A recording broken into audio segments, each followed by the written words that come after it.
देखो बच्चों, जो मानव होता है वो लैंगिक रूप से जनन करने वाला प्राणी होता है, ठीक है ना। लैंगिक रूप से जनन का क्या मतलब हुआ बच्चों, कि मानव के अंदर क्या पाया जाता है, लैंगिक जनन पाया जाता है। मतलब कि मानव के अंदर नर युग्मक और मादा युग्मक मिलकर क्या बनाते हैं, युग्मनज बनाते हैं, जिससे नई संतति का निर्माण होता है, ठीक है बच्चों। फिर क्या है, अगली टर्म क्या है कि ये सजीव परजक या जरायुज प्राणी होता है। जो मानव होता है बच्चों वो क्या होता है, सजीव परजक प्राणी होता है। इसका क्या मतलब होता है कि ऐसा कोई भी जीव बच्चों जो प्रसव के समय किसको जन्म दे रहा है, प्रसव के समय अगर शिशु को जन्म दे रहा है तो वो जीव क्या कहलाता है, वो जीव सजीव परजक प्राणी कहलाता है, ठीक है। तो मानव भी प्रसव के समय शिशु को जन्म देता है, तो मानव भी क्या होगा बच्चों, मानव भी सजीव परजक प्राणी या फिर जरायुज प्राणी कहलाएगा, ठीक है। अब बच्चों ये जो जनन की प्रक्रिया होती है ना, इसमें विभिन्न घटनाएं घटती हैं, ठीक है। तो अब हम पढ़ते हैं कि मानव में जनन के दौरान कौन कौन सी घटनाएं होती है। तो बच्चों जो पहली घटना होती है वो क्या क्या होती है, युग्मक जनन, ठीक है। इसके अंतर्गत क्या होता है बच्चों, इसमें युग्मकों का निर्माण होता है, ठीक है। जो नर होता है उसमें किसका, नर में शुक्राणु का निर्माण होता है, ठीक है बच्चों। और जो मादा होती है उसमें किसका, अंडाणु का निर्माण होता है, ठीक है। तो जो शुक्राणु और अंडाणु है ये क्या है बच्चों, जो शुक्राणु है वो तो क्या है, नर युग्मक है, ठीक है। और जो अंडाणु है वो क्या है, मादा युग्मक है, ठीक है। तो युग्मकों का निर्माण ही क्या कहलाता है बच्चों, युग्मक जनन कहलाता है, ठीक है। तो अगली जो घटना आती है वो क्या आती है बच्चों, अगली जो घटना है वो वीर्य सेचन की घटना है, ठीक है। इसे वीर्य रोपण भी कहते हैं, ठीक है। इसमें क्या होता है बच्चों कि जो शुक्राणु होते हैं उनको मादा के जनन पथ में स्थानांतरण करने की जो प्रक्रिया है वो क्या कहलाती है बच्चों, वीर्य सेचन कहलाती है, ठीक है। अब जो शुक्राणु है वो कहाँ पहुंच गया, मादा के जनन पथ में पहुंच गया, तो वहां पे पहले से कौन है, वहां पे पहले से अंडाणु है, ठीक है। तो जो अगली घटना आएगी वो क्या होगी बच्चों, जो अगली घटना है वो होगी युग्मक संलयन, ठीक है। इसमें क्या होगा कि जो अंडाणु है वो किससे मिलेगा, वो शुक्राणु से मिलेगा। तो युग्मकों के संलयन की प्रक्रिया क्या कहलाती है बच्चों, युग्मक संलयन कहलाती है, ठीक है। अब बच्चों नर और मादा युग्मक मिलकर निषेचन की प्रक्रिया के फलस्वरूप क्या बनाते हैं, युग्मनज बनाते हैं। तो बच्चों अगली घटना क्या होगी, युग्मनज का निर्माण, ठीक है। अब बच्चों जो युग्मनज बन गया है ना उसमें क्या होंगे, उसमें विभाजन होंगे, ठीक है। और विभाजन के फलस्वरूप क्या बनेगी, एक नई संरचना बनेगी, जिसे क्या कहते हैं बच्चों, जिसे कोरकपुटी निर्माण कहा जाता है, ठीक है। अब जो कोरकपुटी का निर्माण होगा ना बच्चों, अब इसमें क्या होंगे, परिवर्धन होंगे, और ये किस में बदल जाएगा, भ्रूण में बदल जाएगा। और वो जो भ्रूण है ना बच्चों वो क्या है, जो माँ का गर्भाशय होता है उसकी आंतरिक दीवार से चिपक जाता है। तो जो अगली घटना आएगी वो क्या कहलाएगी बच्चों, जो अगली घटना है वो अंतःरोपण कहलाएगी, ठीक है। अब क्या होगा, जो भ्रूण है वो माँ के गर्भाशय में अंतःरोपित हो गया, फिर क्या होगा बच्चों, उसमें क्या होंगे, धीरे धीरे और परिवर्तन होंगे, धीरे धीरे उसमें अंगों का निर्माण होगा। और इन सभी घटनाओं को किस में रखा जाता है, इन सभी घटनाओं को बच्चों भ्रूण परिवर्धन की घटना में रखा जाता है, ठीक है। अब जो अगली घटना आती है उसमें क्या होता है बच्चों, अगली घटना में शिशु का जन्म होता है। प्रसव की क्रिया के बाद में 9 महीने की अवधि पूर्ण होने के बाद में क्या होता है बच्चों, शिशु का जन्म होता है, ठीक है। तो अगली घटना क्या हो गई, शिशु का जन्म। तो बच्चों इस चैप्टर में हम इन्हीं सभी घटनाओं को विस्तार से पढ़ेंगे, ठीक है। तो जो पहली घटना है क्या, युग्मक जनन, कि युग्मकों का निर्माण कैसे होता है, ठीक है। तो जो नर युग्मक है वो किस में बनेगा, नर में बनेगा, ठीक है ना, पुरुष में बनेगा। और जो मादा युग्मक है वो किस में बनेगा बच्चों, वो मादा में बनेगा, ठीक है। तो जो नर युग्मक है वो किस में बन रहा है, पुरुष में बन रहा है। तो सबसे पहले हम क्या पढ़ेंगे, पुरुष जनन तंत्र के बारे में। तो बच्चों जो पुरुष जनन तंत्र होता है वो कहाँ स्थित होता है, वो पुरुष के श्रोणि क्षेत्र या फिर कहें कि पेल्विस रीजन में स्थित होता है। तो बच्चों अब बात आती है कि ये पेल्विस रीजन कहाँ होता है। तो बच्चों पुरुष के उदर गुहा के नीचे की ओर जो क्षेत्र होता है वो क्या कहलाता है, पेल्विस रीजन कहलाता है। और वहाँ पे पुरुष का क्या स्थित होता है, जनन तंत्र स्थित होता है, ठीक है बच्चों। अब क्या होता है, जो पुरुष का जो जनन तंत्र होता है ना बच्चों, उसको आसानी से समझने के लिए 3 भागों में बांटा है। जो पहला भाग है वो क्या होता है बच्चों, पहला भाग है मुख्य जनन अंग। इसमें किसको शामिल किया गया है बच्चों, इसमें वर्ण को शामिल किया गया है, ठीक है। उसके बाद में जो अगला भाग है वो क्या है, सहायक जनन अंग। इसमें क्या शामिल किया गया है बच्चों, इसमें सहायक नलिकाएं और सहायक ग्रंथियों को शामिल किया गया है, ठीक है। उसके बाद का जो भाग होता है बच्चों वो कहलाता है बाह्य जनन अंग, जिसमें किसको शामिल किया गया है, जिसमें शिश्न को शामिल किया गया है, ठीक है बच्चों। तो अब हम ये डायग्राम देखते हैं बच्चों, इसमें क्या दिखाया गया है। इस डायग्राम में पुरुष का जनन तंत्र दिखाया गया है, ठीक है बच्चों। तो बच्चों ये जो संरचना है, हमने क्या पढ़ा था कि जो पुरुष का जो मुख्य जनन अंग होता है वो क्या होता है बच्चों, वृषण होता है। तो इस संरचना को क्या बोलते हैं बच्चों, ये जो संरचना है ये वृषण कहलाती है, ठीक है। और वृषण है वो एक थैली या धानी में स्थित होते हैं बच्चों, और ये धानी क्या कहलाती है, ये वृषण कोश या फिर स्क्रोटम कहलाती है, ठीक है बच्चों। अब बात आती है कि आप देख रहे हैं कि ये जो वृषण है ये उदर गुहा के बाहर है, लटके हुए हैं, तो ऐसा क्यों। तो देखो बच्चों, जो वृषण होता है इसके अंदर क्या बनते हैं, शुक्राणु बनते हैं, और शुक्राणुओं को जो बनने की जो प्रक्रिया है और उनकी जो परिपक्वन की प्रक्रिया है उसके लिए तापमान कम चाहिए होता है, ठीक है। और अपने जो शरीर का तापमान होता है वो कितना होता है, 37 डिग्री सेल्सियस होता है, लेकिन शुक्राणु के परिपक्वन के लिए कम तापमान की आवश्यकता होती है, इसलिए है ये क्या होते हैं, ये वृषण उदर गुहा के बाहर लटके हुए होते हैं, ठीक है बच्चों। अब उसके बाद में बात आती है, ये क्या है, ये जो संरचना है बच्चों ये क्या है, शिश्न की, और शिश्न क्या होता है, बाह्य जनन अंग होता है, ठीक है। तो ये संरचना शिश्न है, और जो बच्चों शिश्न का जो अंतिम भाग होता है, ये जो भाग है ये क्या कहलाता है बच्चों, शिश्न मुंड कहलाता है, ठीक है। और बच्चों शिश्न मुंड के ऊपर एक ढीली त्वचा होती है जिसे क्या कहते हैं, जिसे अग्र छद या फिर फोर स्किन कहा जाता है, ठीक है बच्चों। अब बात आती है कि जो पुरुष जनन तंत्र है उसके अंदर ग्रंथियां पाई जाती हैं, सहायक ग्रंथियां पाई जाती है। तो कौन कौन सी ग्रंथि पाई जाती है बच्चों, प्रोस्टेट ग्रंथि पाई जाती है, ठीक है, शुक्राशय और कंद मूत्र पथ ग्रंथि पाई जाती है, ठीक है बच्चों। उसके बाद इसमें ये जो संरचना है ये क्या कहलाती है बच्चों, ये संरचना मूत्रवाहिनी कहलाती है, ठीक है। और ये वाली जो संरचना है ये क्या है, मूत्राशय है, और मूत्राशय से ये क्या है बच्चों, शिश्न से होता हुआ मूत्र मार्ग आ रहा है, ठीक है बच्चों। अब हम बात करते हैं कि जो मुख्य जनन अंग है किसका, पुरुष जनन तंत्र का जो मुख्य जनन अंग है जिसमें किसको शामिल किया है बच्चों, वृषण को शामिल किया है, ठीक है ना। तो वृषण के बारे में पढ़ेंगे। तो बच्चों शरीर में वृषण है वो उदर गुहा के बाहर थैली या धानी में स्थित होते हैं, ठीक है।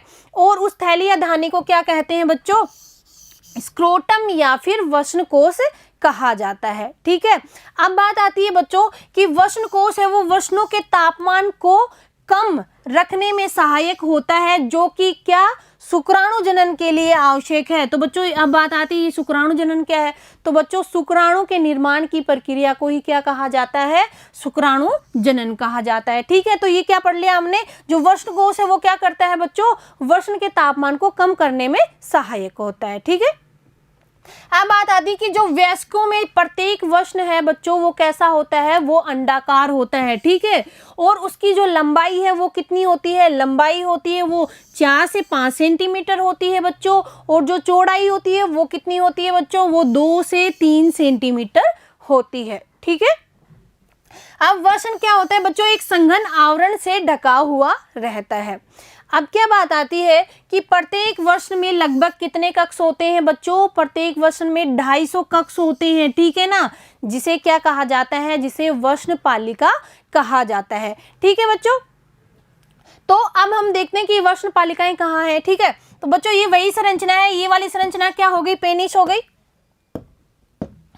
ये शिश्न हो गया, ठीक है। शिश्न के आगे का हिस्सा क्या हो गया, शिश्न मुंड हो गया, इसके ऊपर ढीली त्वचा है वो अग्रछद हो गई। अब हम जानते हैं कि जो पुरुष है उसके अंदर एक जोड़ी वृषण यानी कि 2 वृषण पाए जाते हैं। तो ये वाली जो संरचना है ये क्या है बच्चों, वृषण है। ये मूत्र मार्ग हो गया, ये तीनों सहायक ग्रंथियां हो गई, ठीक है। ऊपर क्या हो गया बच्चों, मूत्राशय हो गया, ठीक है। तो अब हम किसकी बात कर रहे हैं, जो 250 कक्ष है उनकी बात कर रहे हैं। तो बच्चों ये जो वृषण है इसके अंदर ये जो संरचना आप देख रहे हैं ये संरचना क्या कहलाती है बच्चों, ये वृषण है, ये वृषण पालिका कहलाती है। ये जो संरचना है वृषण पालिका कहलाती है, ठीक है बच्चों।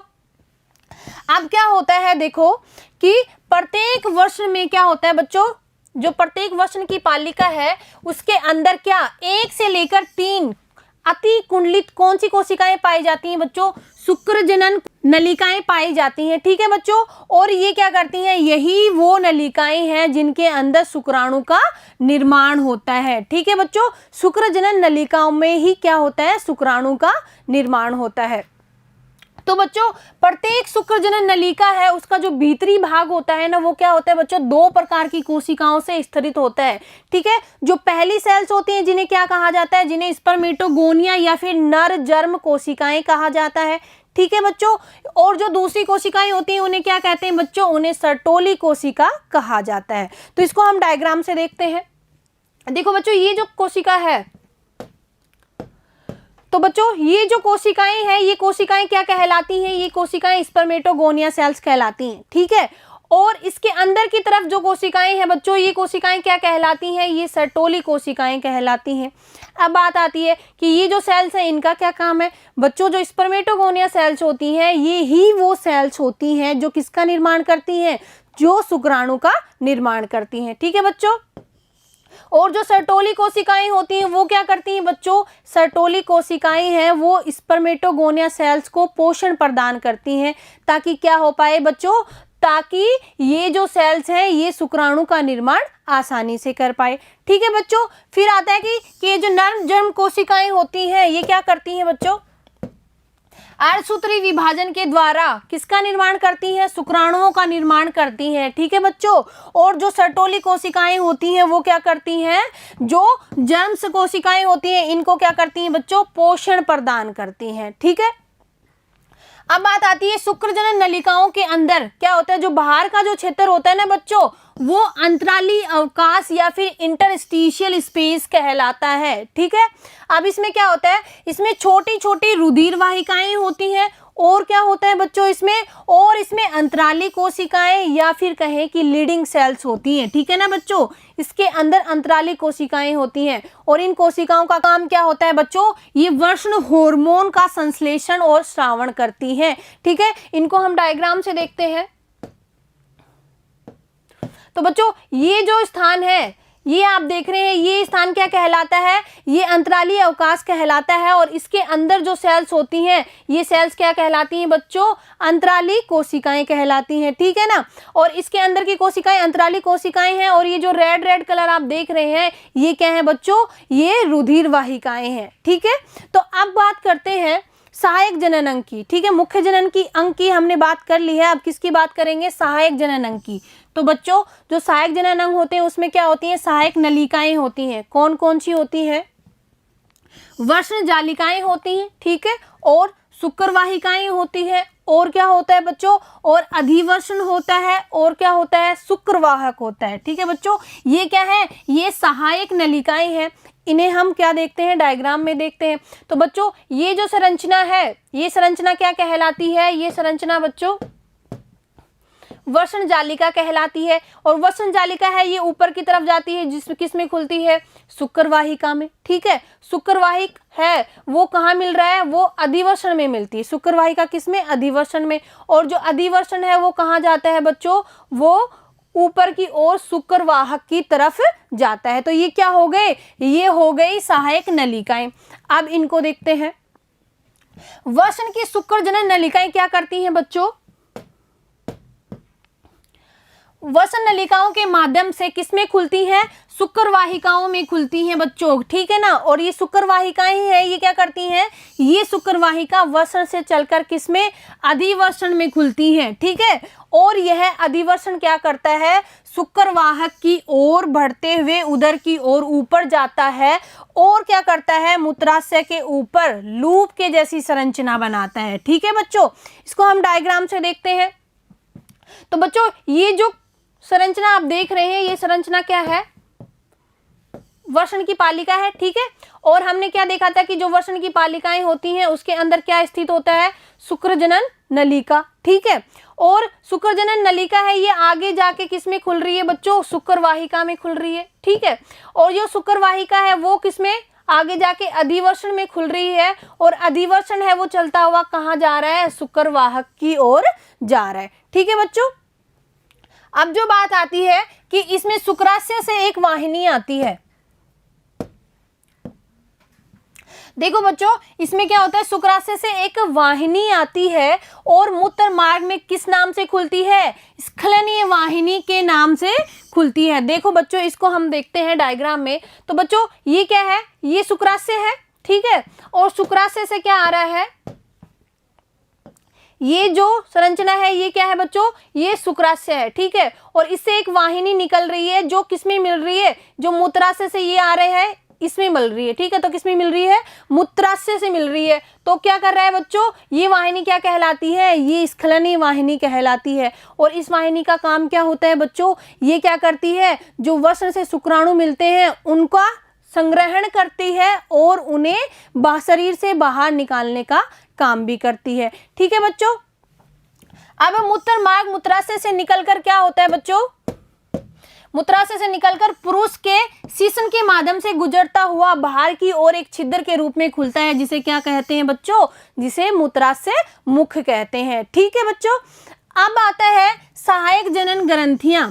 तो बच्चों हमने सहायक नलिकाओं की बात कर ली है, अब किसकी बात करेंगे, सहायक जनन ग्रंथियों की, ठीक है। इसमें क्या क्या आता है, इसमें एक जोड़ा शुक्राशय, ठीक है, प्रोस्टेट ग्रंथि और बल्बो यूरेथ्रल ग्रंथियां आती हैं, ठीक है बच्चों। और ये क्या करती हैं, इन ग्रंथियों का स्राव है वो सुक्रिय प्लाज्मा का निर्माण करता है, जिसमें क्या क्या होता है बच्चों, जिसमें फ्रक्टोज होता है, कैल्शियम होती है, ठीक है ना, और एंजाइम्स होते हैं, भरपूर मात्रा में एंजाइम्स होते हैं किसके अंदर, ये जो ग्रंथियां हैं ये जो सुक्रिय प्लाज्मा का स्रावण करती है उनके अंदर, ठीक है बच्चों। अब बात आती है कि जो बल्बोयूरेथ्रल ग्रंथि है उसका जो स्राव है ना बच्चों, मैथुन के दौरान शीशन में क्या करता है, लुब्रिकेशन प्रदान करता है बच्चों, क्या, स्नेहन प्रदान करता है, ठीक है। तो इसका जो स्राव है वो क्या करता है बच्चों, स्नेहन का काम करता है, ठीक है। अब बात आती है कि बाह्य जनन अंग, ठीक है। तो जो बाह्य जनन अंग है उसमें किसको शामिल किया गया था बच्चों, उसको शीशन को शामिल किया था, ठीक है। तो बच्चों शीशन में क्या होते हैं, विशेष प्रकार के उत्तक होते हैं, ठीक है ना। और ये क्या करते हैं, शीशन के उठान में सहायता करते हैं, ठीक है। ये जो उत्तक होते हैं ये क्या करते हैं, शीशन के उठान या फिर इरेक्शन में सहायता करते हैं। और क्या होता है बच्चों, और इससे क्या होगा, वीर्य सेचन की जो क्रिया है वो क्या होती है बच्चों, सुगम होती है, ठीक है बच्चों। अब हमने क्या पढ़ा था कि जो शीशन का अंतिम भाग है वो क्या कहलाता है बच्चों, शीशन मुंड कहलाता है। और शीशन मुंड के ऊपर जो ढीली त्वचा होती है उसे क्या कहते हैं, अग्रछदि या फिर फोर स्किन कहते हैं, ठीक है बच्चों। तो आज की कक्षा में इतना ही, मिलते हैं अगली कक्षा में, धन्यवाद।